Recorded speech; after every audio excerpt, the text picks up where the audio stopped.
विदर्भातील प्रसिद्ध अशा भेंडवडच्या घटमांडणीची भाकीत जी आहे ती आज मोठ्या पहाटे जी आहे वाघबंधू महाराजांकडून जाहीर करण्यात आलेली आहे आणि ज्या शेतामध्ये ही घटमांडणी केली जाते त्या ठिकाणी आपण या ठिकाणी पाहू शकतो.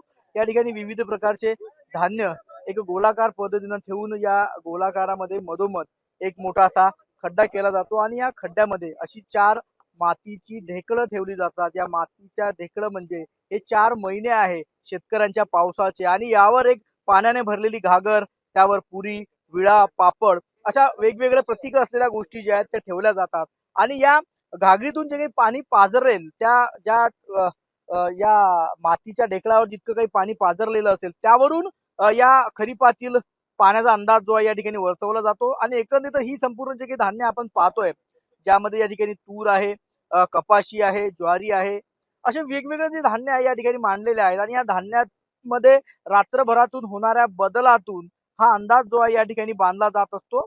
यावेळी सर्वसाधारण पीक जे आहे सांगितलं गेलेलं आहे.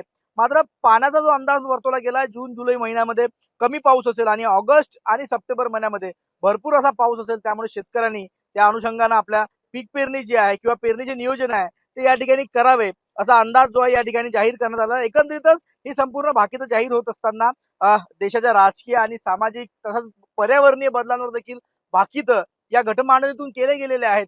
देशाचा राज्याचं प्रतीक असलेला पानविळा यंदा कायम आहे त्यामुळे नरेंद्र मोदींच्या खुर्चीला कुठलाच धोका नसल्याचं भाकीत जे आहे ते यंदाच्या या भाकीतांमधून वर्तवलं गेलेलं आहे. मात्र दुसऱ्या बाजूला पृथ्वीचं जे प्रतीक मानलं जातं पुरी ती गायब आहे त्यामुळे एकंदरीतच या ठिकाणी शंकेला वाव निर्माण झालेला आहे. पृथ्वीला खरंच कुठल्या प्रकारचा धोका आहे का, नैसर्गिक असेल किंवा मग मानव निर्मित कुठला धोका आहे पृथ्वीला आहे का असा वेगवेगळा अंदाज जो आहे तो बांधला गेलाय. स्पष्ट सध्या तरी महाराजांकडून याबाबत कुठलं सांगितलं गेलं नसलं तरी महापूर किंवा महाप्रलयासारखे संकट जे आहे ते पृथ्वीवर येऊ शकतात असा अंदाज जो आहे तो बांधला गेलाय. त्यामुळे निश्चितच आजच्या या भाकीतातून वेगवेगळे भाकीत जी बाहेर पडलेली आहे त्याचा कितपत परिणाम जो आहे येणाऱ्या काळात आपल्याला पाहायला मिळतो ती वेळच सांगणार आहे. प्रफुल्ल खंडारे, महाराष्ट्र न्यूज, बुलढाणा.